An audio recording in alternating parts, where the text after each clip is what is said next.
Welcome to PolyCast, an official podcast of Apolyton Civilization Site. Daniel Quick. Makahlua. Imran Siddiqui. Cartimandua. With guest co-hosts Michael Smith. James Robertson. Just before you arrived, Michael volunteered you to do the introductions, Annalee. And I always get volunteered for that. How about you let James do it? I'm sorry, James isn't here right now. You can leave a message at the tone. Beep. Welcome to PolyCast, an official podcast of Apolyton.net. I'm James Robertson. I've been invited on as a guest. I've also got Dan Quick here. hello, all. And Cartimandua. Howdy. Makahlua. Hello. And Michael Lucas Smith, who's upside down. G'day. Upside down. No, we're all upside down and he's right side up. Get it straight. That's right, and I'm also in the future, so, catch up. I'll assume the future. You're like one of those recurring guest stars. Oh, yeah. Just wish they'd go away. Why is he here again? Who is he? Oh, you only need to worry if you're wearing a red shirt. I am, actually. Oh, no. Crap! You're doomed. Do I have a last name? Do I? James, have you actually listened to PolyCast before? I'm actually, I think, 2/3 of the way through the last podcast. I usually listen when I go out to exercise. James listens to the podcast to try and learn new stuff, but his game hasn't improved for a while, actually, since he started listening to you guys. Oh. What have you been doing? Well, there you go. There's the problem. Problem is I've been listening to Dan, and my game has improved or not improved accordingly. Yeah, you need to listen to Makahlua. Just kidding. Uh-huh. Don't listen to me or Imran. If it's lower tech than you, kill it.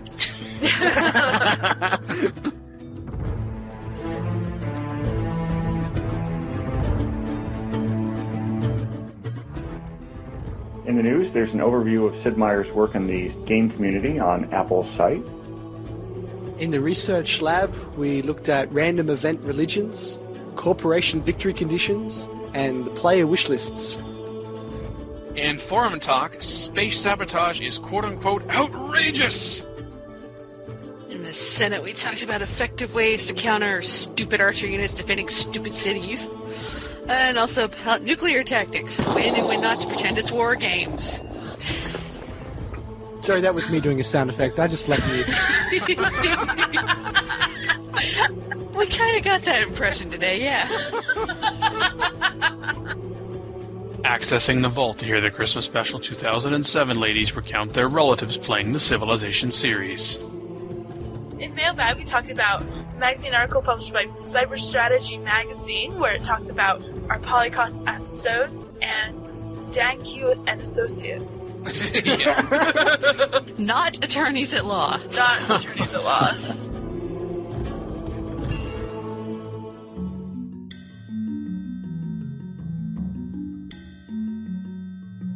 Here's what's been making news in the Civ community. Apple.com profiled Sid Meier. I didn't know Apple.com profiled people. No. Steve Jobs is our savior. All hail Steve. What would Steve do? There you go. If they're going to profile him, I want to see Beyond the Sword on the Mac. Yeah, it's on Apple.com, and Civ works really badly on Mac. Oh, but you got your parallels right, so what's your problem is? We've got 2 Mac people on the show now. Ha-ha, we have numbers. It's kind of a short piece. We find out that Civ exists because of a dare. Excellent. Well, it also said that Civ almost didn't exist because when I read that, it looked like he tried Civ once, wasn't really happy with the results, and shelved it for a while. Mm-hmm. He's done that with a lot of his games, though. Yeah, it seems like it's a lot of the ideas and they almost work, but there's something he can't figure out, so puts it on the shelf for like 5 years or so, comes back and goes, I know. What about dinosaurs? I was going to say it's been about 5 years, so all right. Maybe 10 for dinosaurs. Best idea ever. Just merge that into Civ 5 and have a civilization of dinosaurs. I was interested in what he said about the massively multiplayer online games. and how he wants to think about how he can bring the civ experience into that arena. Yeah. It's like, that's interesting. Got news? Email news@apolyton.net or send a private message to DanQ, the cutest, or one of the other news editors.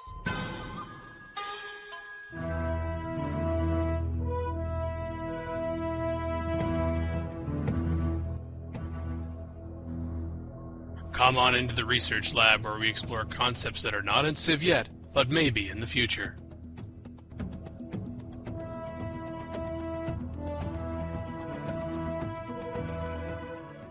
Random event religions. Founded Christianity in 3060, huh? How about that? Well, I had a hilarious timing the other day in a game where I founded it exactly on 1 AD. Oh, nice. Cyrus the Mike started this thread. He wants it so that religions are founded every game by random events, so you could end up with even more religions. No, I don't like the idea of having it tied to random events because you're adversely impacting a key strategic element of religion where you're researching a particular technology and you're the first to research a particular technology in order to be able to found one. Though if it were a mod, not a standard gameplay element, that's okay. I kind of thought that having it work where you could have a random event cause a schism that then created a second religion might work, but I didn't like the idea either, and the whole idea of having more religions seemed to me like it would make gameplay harder because it'd just be more stuff to track. Yeah, and I thought that the spreading of religion is more like what he's talking about here. A religion makes it to another city. That is fairly random, and that is more realistic. But there is no effect of that religion suddenly entering a city, and maybe that's something that should be changed. And you never really see one religion spreading to a city that already has a religion randomly. Maybe that should happen too, because that's when you really do get unrest. Or the opposite, like when the Islamists and the Christians met up and started trading technology. You get this giant tech boost because these two worlds collide. So it can be both a positive and a negative thing. But I don't think it's founding religions. It's just the spread of religions. When I found a religion and I spread the religion to my other cities, I like to have more than one religion in my city. So I can build those temples and I can build those monasteries. And they have the opposite effect where sometimes spreading it to another city fails. So why not do it that way too? Yeah, I think the difficulty you might get into is, this is something that I've heard come up on this podcast before actually, the whole thing about historical accuracy versus gameplay is the more complexity you layer in here, the harder it's just going to be to play the game. The voice of regurgitated reason? And if you're having random events founding religions and you've got all of these religions, then maybe almost every civ in the game will end up having a religion. You just take it for granted. Yeah, one thing that might be interesting as an option you could turn on is, again, having the idea that you could have a random event cause a schism, which then causes some kind of civil war where you lose cities and they become their own nation or something. I could see that being an interesting random event that you could turn on as an option. Like sometimes you turn on Raging Barbarians. Having that as an option you could turn on might be interesting. Yeah, it's almost a cultural thing. If the two civilizations have different religions and you spread your religion into their cities, then that is really pushing your culture. So, if it's a state-sponsored religion, that is a kind of warfare. And the game doesn't really model that. James, you had equated it to being able to turn on barbarians or not at the beginning, and I would just say have the possibility of a schism as a random event. So if you have random events on, okay, it's a possibility, but I guess the thing to then explore would be what would the conditions be in going on, and how likely would it be that it would happen. It'd also be a pretty annoying thing to have happen to you, honestly. I mean, if you were going along and you had 7 or 8 cities and suddenly you lost 3 of them because they decided to become schismatics, I can see where that'd be pretty irritating. But that's what you've got military for. You just go take them back. They'd only be barbarian for a few turns unless you don't have the military might to recover.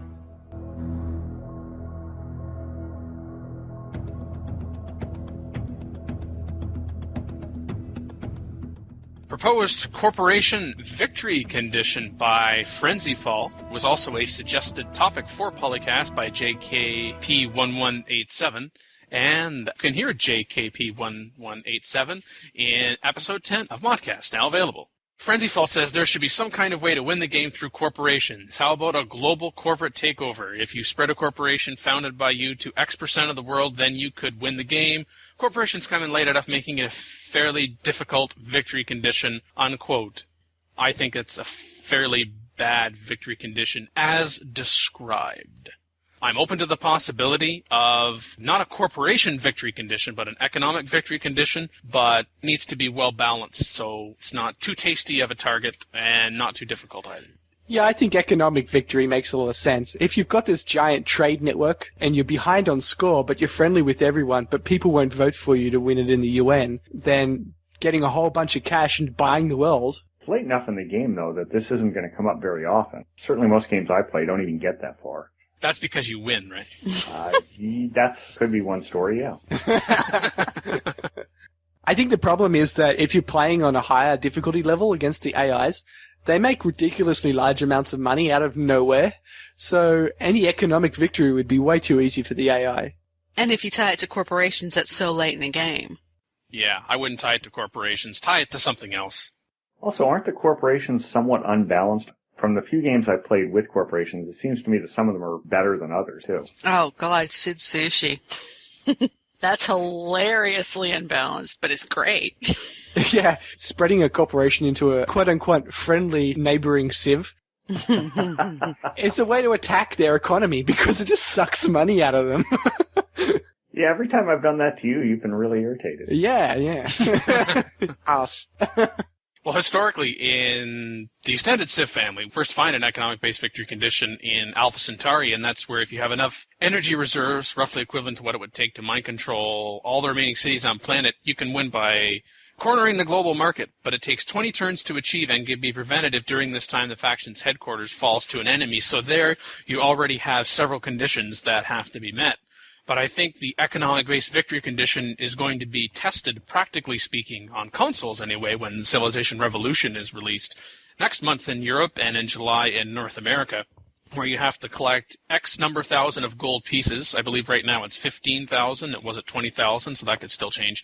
And building the World Bank Wonder, although one doesn't have to come before the other. But I think a big difference between those two is that the cost for an economic victory goes up, because you require an energy credit sum that is sufficient to mind control all bases on planet, whereas in CivRev, that's going to remain static because you have a set X number thousand of gold pieces and then required to build the World Bank Wonder at the same time. So I think if we do have an economic-based victory condition, it needs to be one that's percentage-based as opposed to an absolute value, and there needs to be more than simply one step. There needs to be several conditions to get to, and those conditions need to be something that you can start hitting early on enough in the game so it can be a meaningful victory. So corporations could be a piece of that, but not all by themselves. Exactly. A corporation could be an option, like the third of three possible options, but you only need two of three.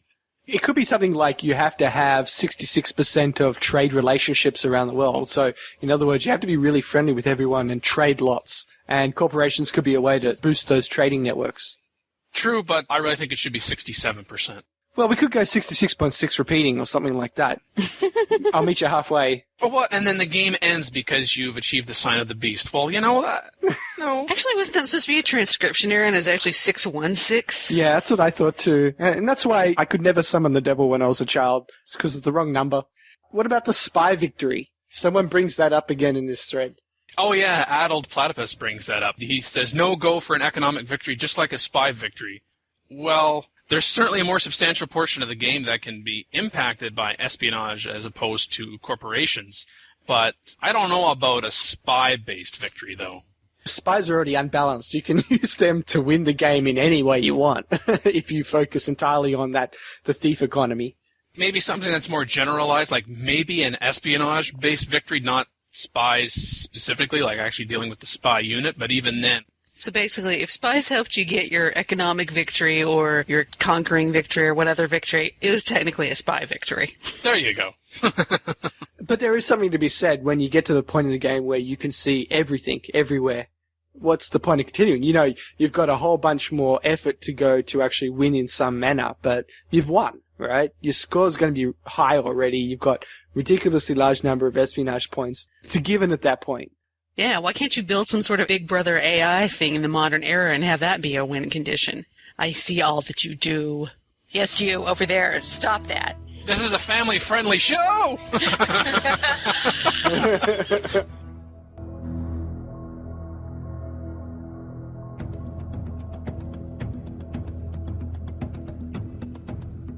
player wish lists for a Civilization 5. Timu Ruskip, I know I'm not pronouncing the last name properly. Timu, first thing he or she talks about is replicating the historical echo-socio-reality and put the player under those alternatives. You replace the simultaneous start with the AIs. You don't start in 4000 BC. You start before the invention of agriculture, right at the time of the first hunter-gatherers, and it would go until the end of the 19th century, and you put the player to face the historical situation and to try to change the history. That point, I would not support that as a main gameplay change. Again, sounds like something for a mod, because for me, Civ is not about recreating history, but reimagining it, and then maybe secondarily revisiting it. Well, it also would pretty much suck. If you were saddled with the Amazonian civilization, don't you just pretty much get to watch yourself splattered? Montezuma! Oh, goody, I get to have spears when the other guys have machine guns. Well, you know, those spears do a lot of damage against tanks. That's right. Don't count yourself out just yet.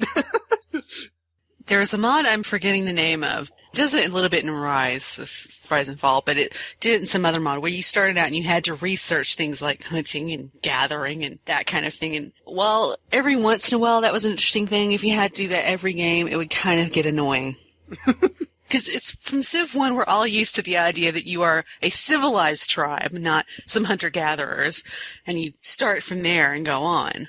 Timu also suggests make a new society modeling table from the Alpha Centauri version, where each Civ has its own unique variables based on natural resources and knowledge. Political model allows only certain economic and religious models and vice versa. Try to catch the reason for societies rather than putting them all into the same mold. The reason for societies? Go forth and multiply? But there's no reason for any of our societies. They sort of already got towards that in Civ 4, where you had different aspects of your society that you controlled with different things instead of being one broad government. I guess he wants even more detail in that. Because there's actual pluses and minuses you got to your production or your efficiency in Alpha Centauri. I mean, maybe that's what he's after. That extra tweaking your civilization's bonuses, sort of. But that's what the civics are about, in a way. If you want to be communist Russia, then you can be communist Russia. Yeah, but there was this other scale of how efficient you were at researching and how efficient you were at producing things. It was separate from just that kind of civics thing. Yeah, India kind of cheats like that because they get the fast worker. But how was that in Alpha Centauri? Was that micromanagement hell, or was that actually managed not too badly? No, that was fairly easy to manage because there were certain combinations that had a good synergy together or were better for warring, better for peace. It was civics, but it was a little more detailed civics. I'm probably not explaining that correctly, but people who have played Alpha Centauri know what I'm talking about. That's okay. I'll forgive you for using the S word. Yeah, all three of them will know what you're talking about, yeah. Uh-oh. Oh, no, Dan. Dan, not me. Dan, quick. No hate mail. Crap. Where you've got available resources either internally or through trade externally, that can determine considerable factors such as whether or not you can build particular units that can impact your empire's health and happiness, and whether you can build particular wonders more quickly or not. Whether you restart the game, I have no bronze or iron. But that's where the world builder comes in. So... Now I have 10 iron. But because of factors like that, I don't see societies right now being all in the same mold. Now, Timu does mention knowledge. I wonder, Timu, are you getting at the independent technology trees for each civilization? If so, you may have something there. I'm still intending to check out the Twilight of the Arnar expansion pack, the second and final one for Galactic Civilizations 2, Dreadlords from Stardock, because that's in that expansion. Okay, the separate thing I was talking about adjusting, let me try to explain that better. Okay. Your civilization, I'll call it that, in Alpha Centauri, you were rated on how friendly you were to the planet, how efficient you were, which helped with your economy. You didn't lose as much money to maintenance and things like that. Then you had a science rating for how efficient you were at researching, and an industry rating for how good you were at producing these. If you had bonuses to those, things like research would cost less, building units would cost less. So it was in your favor to try and get your society to have more positive than negative in that. I mean, sometimes you might go for a negative in one to get a positive in the other. But that may be what he's trying to get at with society modeling table. He wants to be able to have those different bonuses to the different civics that you take so that you can mold your civilization a little better. Well, You sort of already do it with civics, but...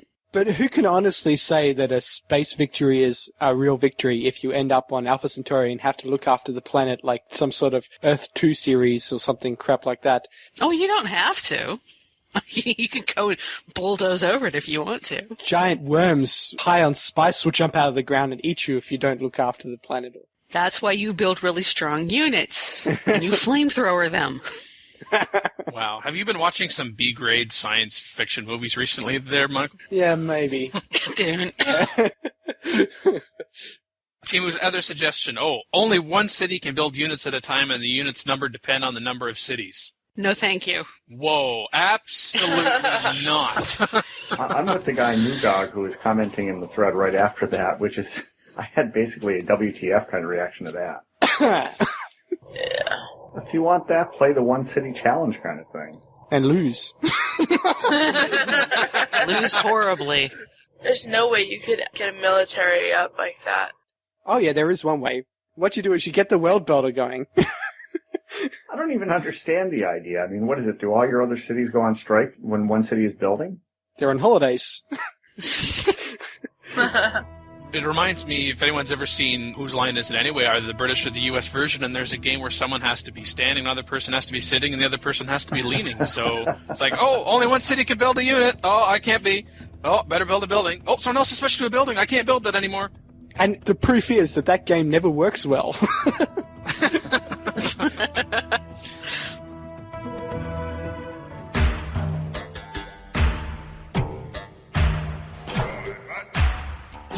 This is Forum Talk, where we investigate hot civ issues in the forums. It's forum talk. Forum talk. Everyone talks about forum talk. Can't you guys bring in your no singing rule right about now? Yes.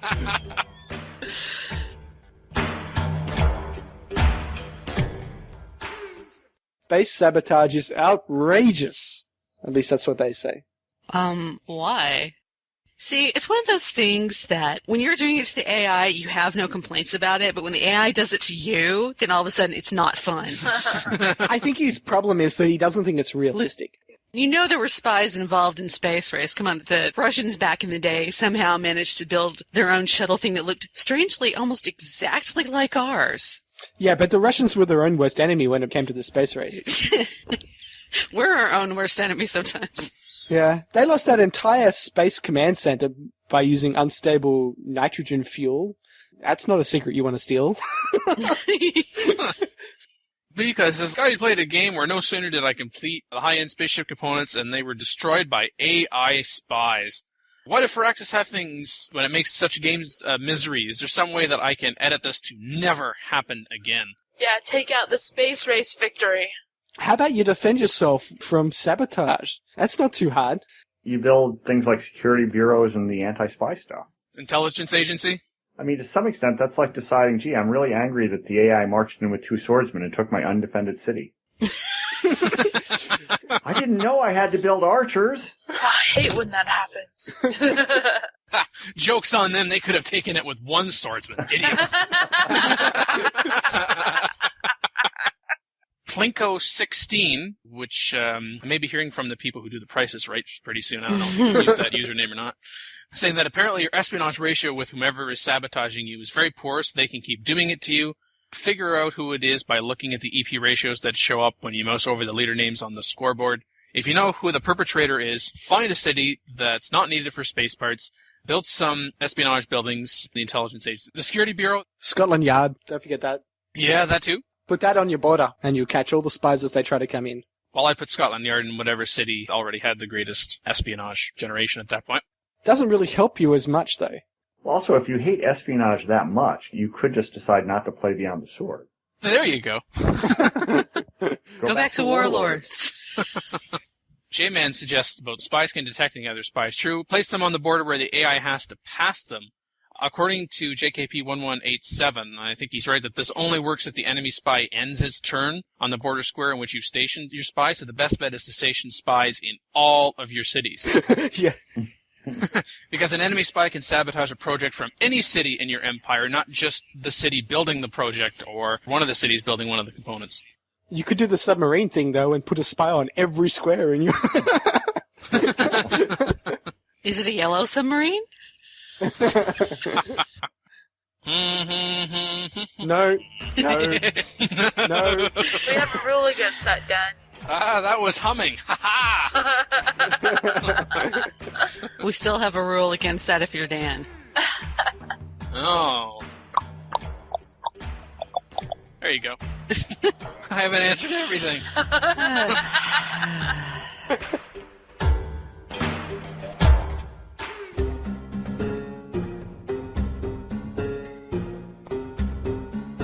Welcome to the Senate, where we discuss game strategy. In this thread, we have a question asked by Zero. How do you counter archer units effectively if you don't have a unique unit that gets a plus to archery? Lots of units.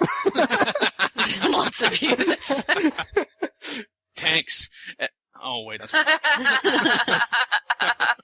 Horse archers. They have a decent chance of retreat most of the time, so you don't lose quite so many units.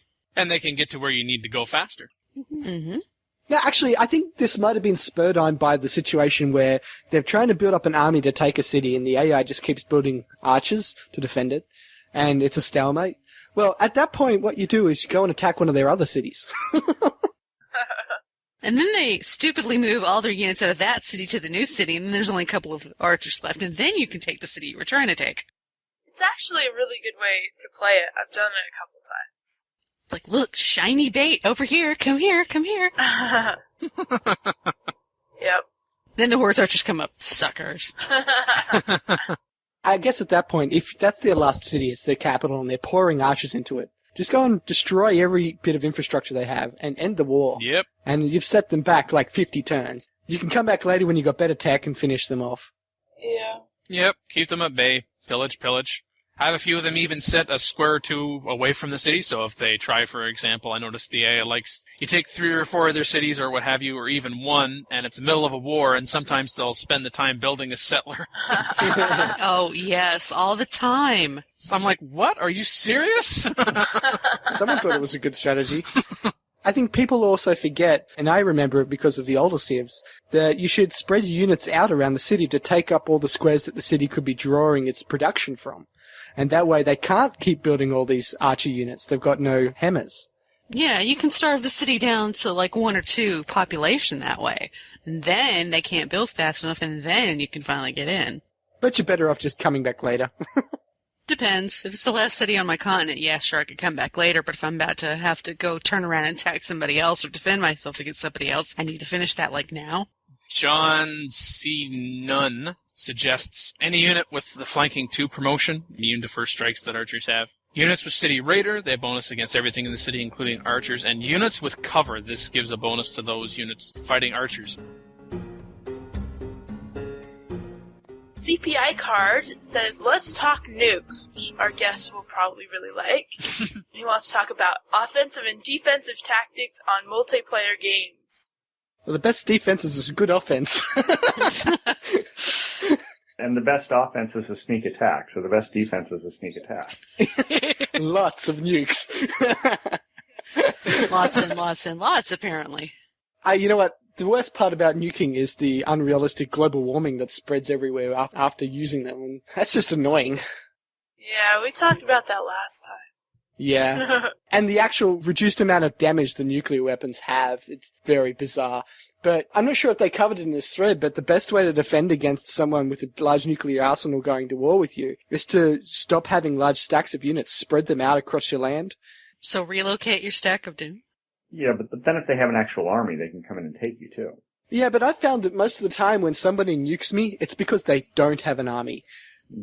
If they had an army, they probably wouldn't have nuked me. They would have just come in with that army. I've always seen nuclear weapons used as a last resort sort of thing. Okay, I'm screwed. I don't have enough military to beat this guy. Maybe I can hammer him down with the nukes and get him on my terms.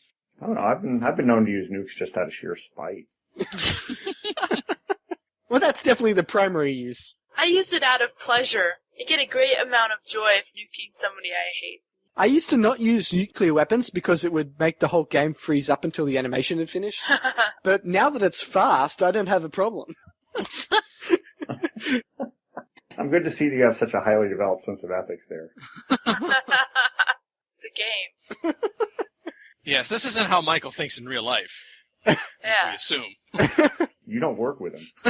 Oh. This is one of those things that's kind of like corporations for me. I almost never get to this late stage of the game.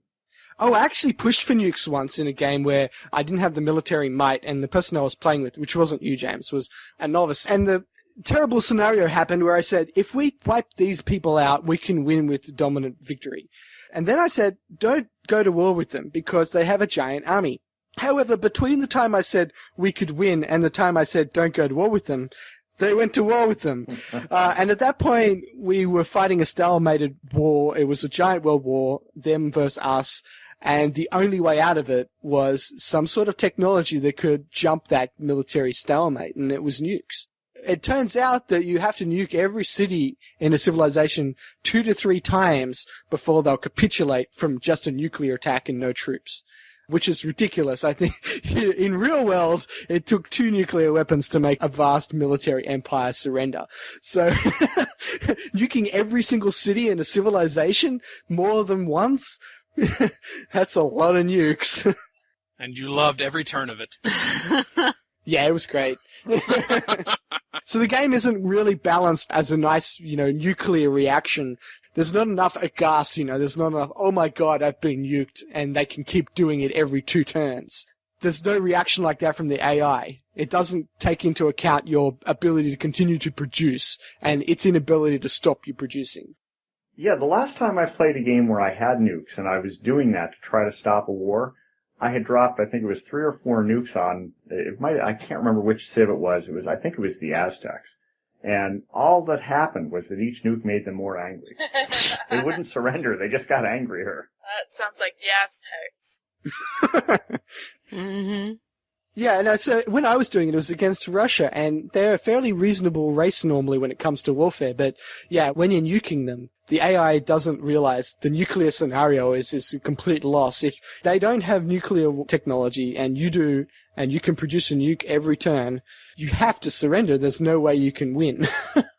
So if you're not able to head off the possibility of nuclear weapons through United Nations resolution, and you find out, the Manhattan Project's been built, for your own defense, I guess coming from a builder perspective, in part, bomb shelters. And SDI if you can build it. Yeah, if you've got the tech. Yeah, the SDI is great, but that really doesn't belong in Civilization because it doesn't exist yet. This is gameplay versus realism. Yep. See? There you go. There we go. But that's the kind of nice thing about nukes, and I think that it's the ultimate military situation. That near the end game, everybody should have them, and no one's really willing to go to war because someone might use them. And that totally changes the gameplay. When you stick SDI in there, it's not an issue anymore. Now I have SDI, I can nuke everyone. And that is future tech. That is not real world technology. There's no unbalancer for nuclear weapons. When 2 big states have nukes, it's a stalemate. You can't go to war. That's what the Cold War was. Well, I think that goes exactly back to what Dan was saying, though. It's a gameplay versus realism. A stalemated game where nothing's happening just isn't that fun a game. Yeah, probably a good point there. So we won the Cold War out of boredom? Everybody got bored, that's right. You have to win the game another way. When you get to that nuclear stalemate, in real life it was won through economics. One country collapsed its economy and the other one didn't. And that's a valid way to win Civ, isn't it? So I don't have a problem with that. Mm-hmm. So there's a question here. Prior to having SDI, can you prevent an attack altogether? Yeah. Suck up to the AI. They're not going to nuke you if you're friends. Ugh, I hate that, though.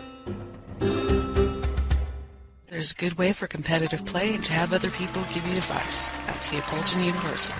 And we would find that where? Jeez. Apolyton.net/forums? Really? Wow. How could I figure that out from Apolyton University? I don't know. Sometimes I wonder.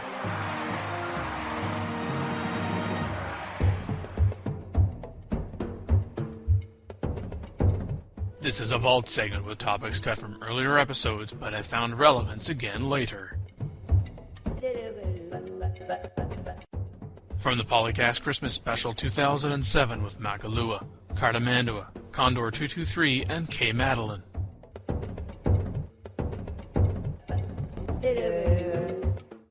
Dad plays Civ. He has played since Civ 2. I was already hooked on it, and then I went home for Christmas, and he was playing it. I was like, you like that game? He's like, oh yeah, I play it all the time. He had me mod the rules for him. He was afraid to touch them, and I told him about something I had done. I forget what I had done.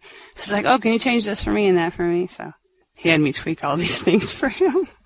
It sounds like you have some technical experience. Oh no, that was just really easy. You just go into the text file and change the numbers. And there's some in the XML that's really easy to change in BTS, but some of it is really complicated. And I love that everything in it is moddable. Most of it I can't do myself, but thank goodness that there are people out there that can and that share their knowledge, and that a lot of it's already been done, or they will tell you how to do it, or a lot of times there's tutorials already out there. But I mean, if it wasn't for the forums, I'd be lost. They chose to make it very, very flexible, but that also meant that you have to know what you're doing, and I kind of don't. But there are people who do. Hubby wants to mod things to be historically accurate. Like he'll want to have 3 UUs for every civilization, like one for different eras, but they have to match what would be logical. Yeah. And he has to come up with something for the civs that didn't exist anymore. So that'll take him a couple of years. He'll be done by the time they release Civ 6. I just wish I could pick the color of my Civ and my opponents for each game. You know, like if I have the white guys and the light gray guys in the same game, it's too confusing. Oh, yeah. I agree with that. Especially when it's shadowed over. Which color is that? Everybody was shades of yellow last time, so I couldn't tell if I had visitors or not. And I want an option for random AI except for don't put Monty in, don't put Catherine in. Yeah. I'm not in the mood to deal with her. I agree. Totally, because I love random AI, but I hate Montezuma. If I don't want to deal with Kathy, there's a way around that because I can pick Peter and then I know she won't show up. But Monty's the only Aztec. Yeah. So I can't make sure he's not in there. And he almost always is. So I think every Civ should have 2 leaders. It's cool that your dad plays. My dad's watched me play before. Yeah, we're a weird family. We're pretty funky. He played Civ 4 for a while, but now he's hooked on Galactic Civilizations. I think they're on version 2 now. Mom's addicted to Freestyle. She's kind of stuck in the 90s or whatever. Yeah, my mom was Spider Solitaire with the card games, but she did used to play Civ 1 back originally. Nowadays, though, she likes to play the mystery-type game things that they do that are, you have to point and click like old adventure games. My dad played old-timey Civ on Nintendo back in the day, so he kind of likes it, but he hasn't gotten hooked onto the computer versions yet. Call in today. In North America, the number is 301-637-7659. That's 301-637-POLY. In Europe, 44-121-288-7659. That's 44-121-288-POLY. You can Skype us at the PolyCast or email us at polycast@apolyton.net. For more information on PolyCast, our sibling show ModCast, Log on to the series' official website at polycast.apolyton.net.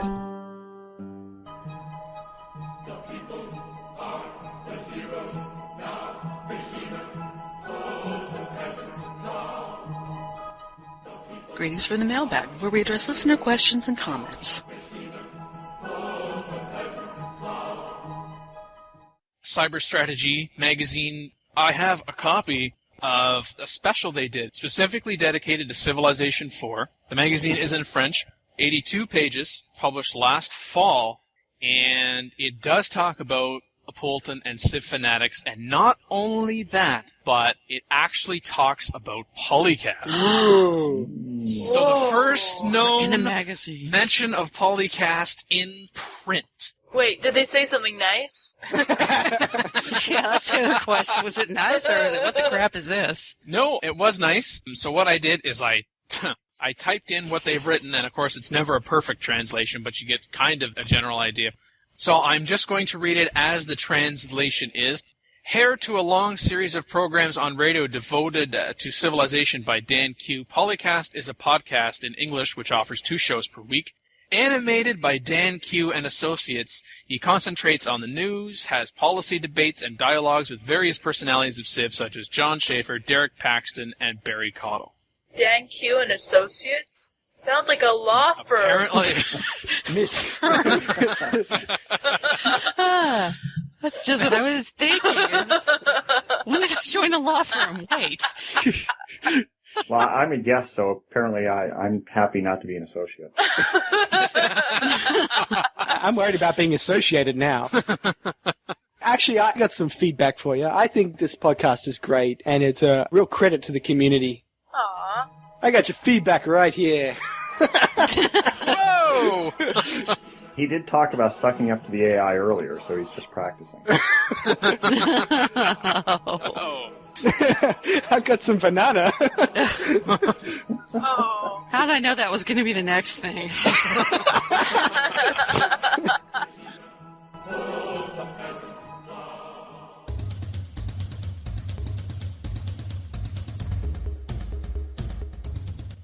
Because James and Michael love podcasts so much, they actually recorded their own podcast today, and then they turned around and did PolyCast. We do Industry Misinterpretations. It's a technology podcast. It's not about gaming. Focused pretty much on the small talk development language. So if that's where you are, you might be interested. So, James, you're going to get to witness the magic that is somehow reducing 1 hour and 48 minutes down to 40 minutes. It's Dan's favorite thing to do. Well, just ask James. We don't do this much editing at all. No, not even close. We hit the record button and we start talking, and that's it. Sometimes we even have topics. Thank you for listening to episode 45 of PolyCast, an official podcast of the Apolyton Civilization Site. This episode, 100% less Imran. Woohoo! Yay! Oh, sorry. It's a requirement to cheer at that, right? I thought it was. That's how you become an associate. So because Imran was away, our returning guest co-host, elevated to regular panel status for this episode, lucky him, Michael Lucas Smith. Bye. We were also joined by first-time guest co-host James Robertson, Hey. joined by Mackie as well, Bye-bye. and Cartimandua, See ya. and I'm Daniel Quick, known as DanQ. I did hear the start of episode 84 of Industry Misinterpretations there, Michael, when you thanked me and PolyCast for, what was it, with a drive to make the show more professional and have... Yeah, actually, that's backfired. Our listeners has dropped. Oh, no. Oh, no. Oh. That's what comes from being an associate.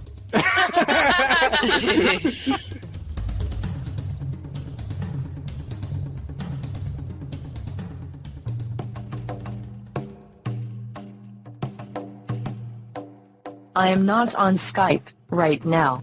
Please leave a message. Your voice will be recorded by... Thank you. Someone's got an away message on. It might be James. Can we talk to her some more? Forget James. That female voice probably plays a better game of Civ than I do anyway. Was that the sound of the segment sucking? Oh. Welcome to PolyCast, an official PolyCast. Gets everyone. Official Bleffacast. I'm only on my third cup of coffee. There's only so much clever in me. And he's in marketing. Oh.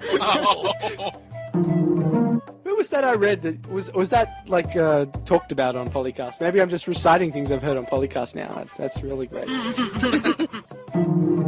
We get into your head. Yeah. All your brain are belong to us. Sometimes we get shortchanged.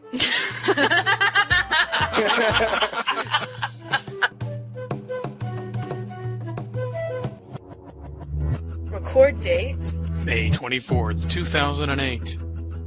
Sound clips copyright Civilization 4 and the Warlords and Beyond the Sword expansion packs. Copyright 2008 Apolyton Civilization Site at apolyton.net.